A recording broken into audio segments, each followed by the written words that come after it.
پالوس جو ہے وہ تیموتھیوس کو کہتا ہے کہ جو میں باتیں کہتا ہوں اس پر غور کر تو خداوند تجھے سب باتوں کی سمجھ دے گا۔ جب ہم خدا کے کلام کو سنتے ہیں تو سننے کے بعد یہ ہماری ذمہ داری ہے کہ ہم اس سنے ہوئے کلام پر غور کریں۔ جب ہم اس کلام پر غور کریں گے تو ہمیں اس کلام کی سمجھ آئے گی۔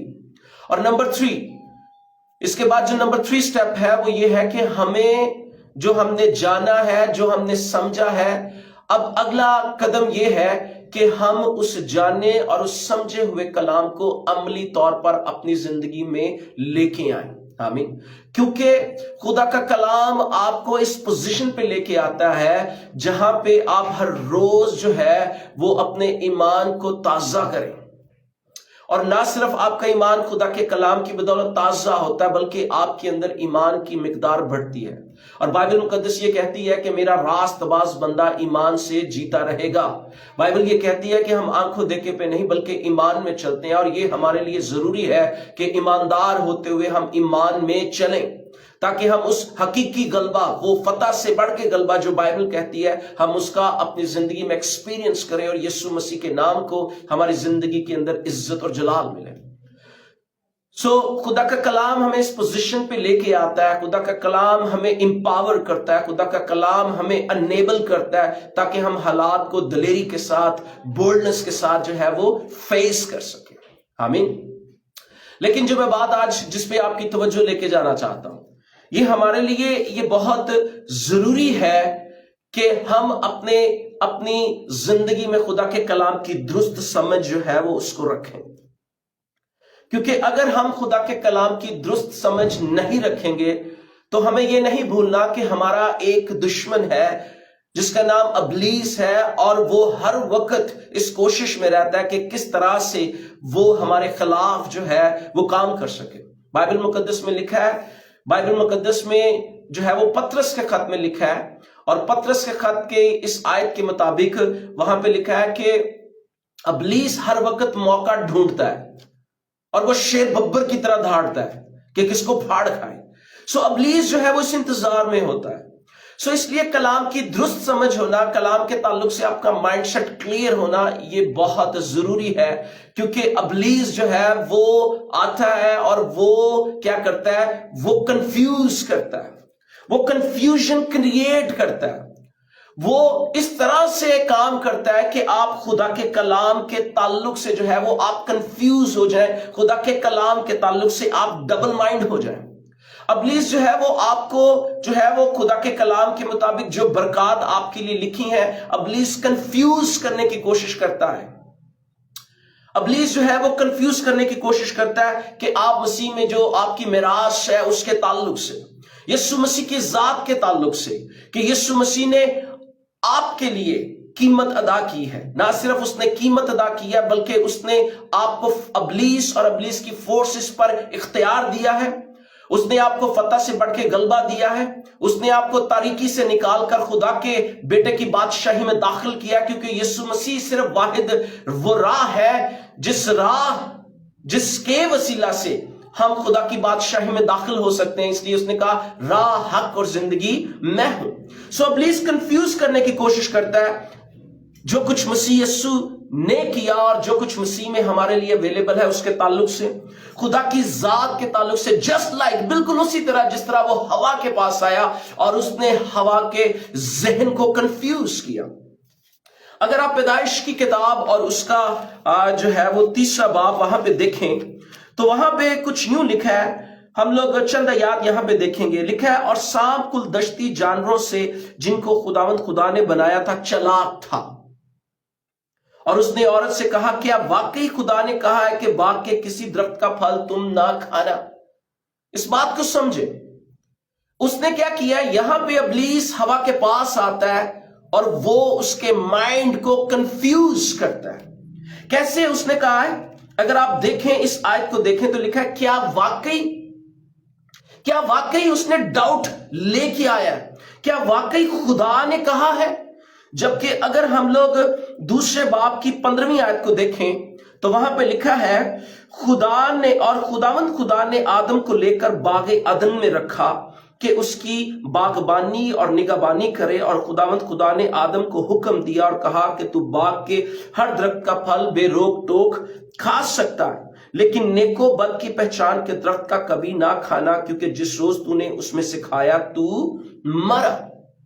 لیکن یہاں پہ وہ کیا کہتے ہیں تیسرے چیپٹر کی پہلی آیت میں؟ وہ کہتا ہے کیا واقعی خدا نے کہا؟ اس نے ڈاؤٹ جو ہے وہ اس کے ذہن میں لے کے آیا۔ انفیکٹ اس نے جو ہے وہ خدا کے کلام کے تعلق سے اس کو کنفیوز نہیں کیا، اس نے خدا کی ذات کے تعلق سے کنفیوز کیا۔ اس نے ڈائریکٹلی خدا کی ذات پر یہ کوشچن ریز کر دیا، کیا واقعی خدا نے ایسا کہا؟ Excuse me. اور دوسرے الفاظ میں یہ کہوں گا کہ اس نے اس کوشچن کے ساتھ خدا کی ذات کے تعلق سے جو اس کے اندر امیج تھا اس کو جو ہے وہ اس نے جو ہے وہ بگاڑ دیا۔ اور ہوا جو ہے، کیونکہ آگے ہم لوگ جب دیکھتے ہیں تو ہوا جو ہے وہ اس کے بہکاوے میں آ جاتی ہے۔ میں آیات کو آپ کے لیے پڑھ دیتا ہوں۔ دوسری آیت میں لکھا ہے، عورت نے سانپ سے کہا کہ باغ کے درختوں کا پھل تو ہم کھاتے ہیں، پر جو درخت باغ کے بیچ میں ہے اس کے پھل کی بابت خدا نے کہا ہے کہ تم نہ تو اسے کھانا نہ چھونا، نہ مر جاؤ گے۔ اب یہاں پہ آپ نوٹ کریں، خدا نے کبھی بھی ان کو چھونے سے منع نہیں کیا تھا، بلکہ دوسرے باب کی 17ویں آیت کہتی ہے کہ خدا نے کہا تھا لیکن نیک و بد کی پہچان کے درخت کا کبھی نہ کھانا۔ خدا نے چھونے سے منع نہیں کیا تھا، خدا نے کھانے سے ان کو منع کیا تھا، لیکن ہوا نے یہاں پہ جو ہے اس کو یہ جواب دیا کیونکہ وہ اس کو صحیح طور پر جو ہے وہ نہ سمجھ پائی۔ اور پھر جو ہے وہ چوتھے باب میں لکھا، تب سانپ نے عورت سے کہا کہ تم ہرگز نہ مرو گے۔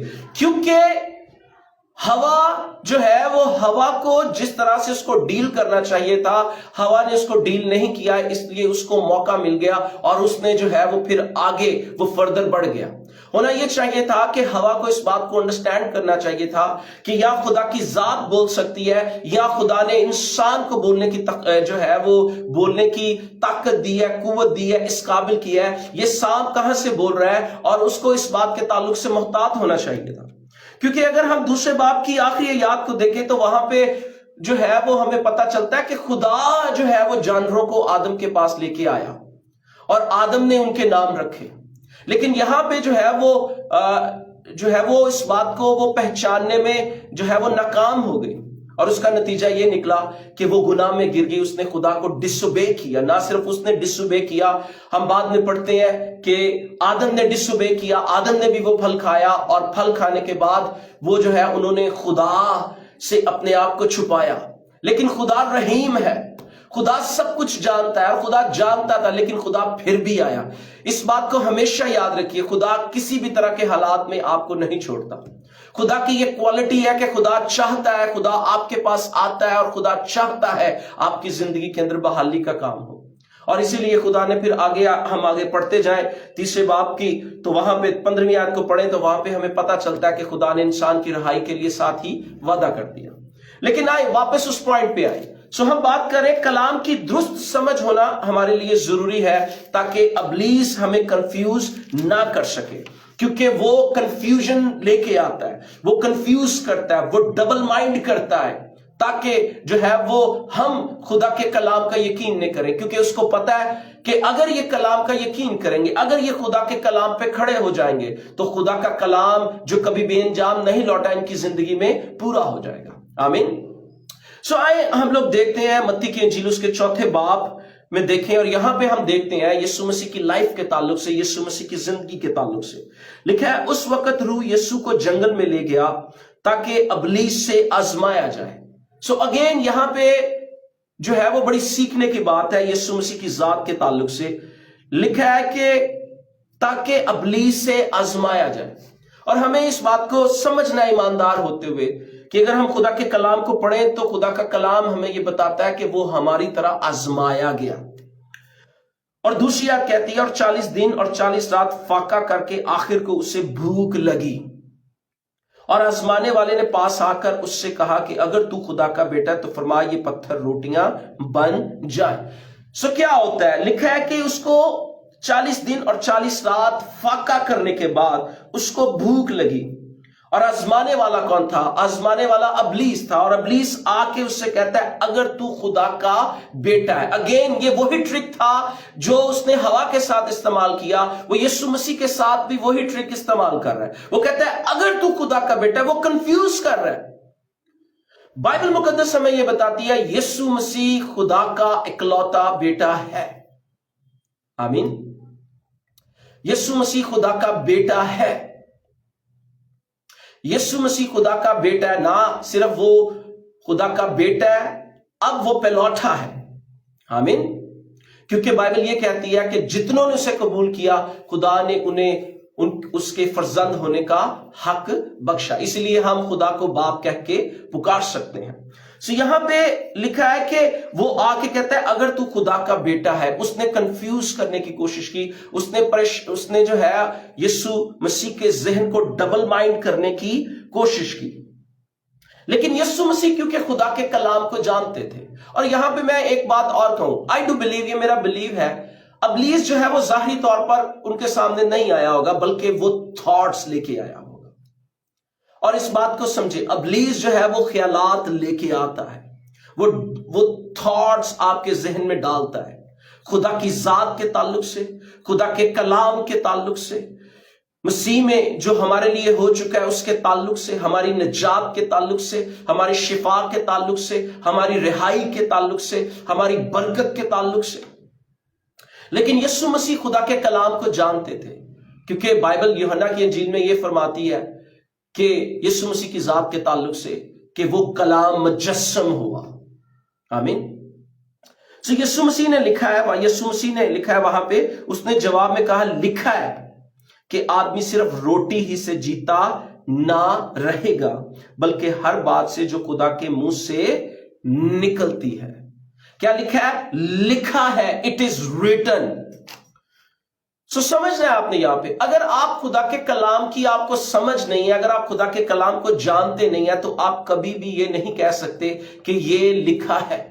اور ایماندار ہوتے ہوئے ہمیں اس پوزیشن پر ہونا چاہیے کہ ابلیس جب ہمارے خلاف آئے، وہ حالات کو لے کے آئے، وہ سوچوں کو لے کے آئے، وہ ابلیس کی فورسز آئے، تو ہم یہ کہہ سکے دلیری سے اٹ از ریٹن، یہ لکھا ہے.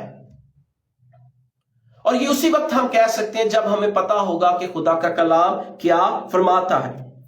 یہاں پہ بات نہیں ختم ہوئی، اور یہ بڑا پاورفل پرنسپل یسوع مسیح نے دیا کہ آدمی صرف روٹی ہی سے جیتا نہ رہے گا، بلکہ ہر بات سے جو خدا کے منہ سے نکلتی ہے. انڈرسٹینڈ کریں، اگر یسوع مسیح کو ضرورت تھی اور انہوں نے جب وہ زمین پہ تھے خدا کے کلام کو استعمال کیا، شاگردوں نے خدا کے کلام کو استعمال کیا، تو یہ میرے اور آپ کے لیے کتنا ضروری ہے کہ ہم ہر روز، ہر ایک سچویشن میں، ہر لمحہ میں خدا کے کلام کو اپنے لیے استعمال کریں، خدا کے کلام کو اپنے لیے بولیں. کیونکہ یسوع مسیح نے کہا کہ آدمی صرف روٹی ہی سے جیتا نہ رہے گا، بلکہ ہر بات سے جو خدا کے منہ سے نکلتی ہے. پھر لکھا تب ابلیس اسے مقدس شہر میں لے گیا اور ہیکل کے کنگرے پر کھڑا کر کے اس سے کہا اگر تو خدا کا بیٹا ہے تو اپنے تائیں نیچے گرا دے، کیونکہ لکھا ہے کہ وہ تیری بابت اپنے فرشتوں کو حکم دے گا اور وہ تجھے ہاتھوں پر اٹھا لیں گے، ایسا نہ ہو کہ تیرے پاؤں کو پتھر سے ٹھیس لگے. اگین جو ہے وہ یسوع مسیح کے سامنے وہ ایک اور آپشن لے کے آتا ہے کہ اگر تو خدا کا بیٹا ہے. وہ پھر سے کہتا ہے اگر تو خدا کا بیٹا ہے تو اپنے تائیں نیچے گرا دے، کیونکہ لکھا ہے وہ تیری بابت اپنے فرشتوں کو حکم دے گا اور وہ تجھے اپنے ہاتھوں پر اٹھا لیں گے، تاکہ ایسا نہ ہو کہ تیرے پاؤں کو پتھر سے ٹھیس لگے. 7ویں آیت، یسوع نے اس سے کہا یہ بھی لکھا ہے. یہاں پہ میں تھوڑا سا چاہوں گا، بہت سارے لوگ جو ہے وہ جذبات میں بہہ کر جو ہے وہ کام کرنا شروع کر جاتے ہیں. نو، بائبل جو ہے وہ ہمیں ایموشنز کی بات نہیں کرتی. خدا کے کلام کی بنیاد جو ہے وہ ایموشنز نہیں ہے. خدا کے کلام جو ہے وہ اٹل ہے. خدا کا کلام جو ہے وہ اٹل ہے. ہمارا کوئی بھی موو اس کی بنیاد ایموشن نہیں ہونی چاہیے، ہماری فیلنگز نہیں ہونی چاہیے، بلکہ خدا کا کلام ہونا چاہیے. جو پوائنٹ میں آپ تک اس پیسج میں پہنچانا چاہتا ہوں وہ یہ ہے کہ اکثر لوگ جو ہے وہ جذبات میں آ کے کہتے ہیں اچھا یہ لکھا ہے ہم ایسا کرتے ہیں، اور ان کے اندر جو ہے وہ حقیقی فیتھ نہیں ہوتا.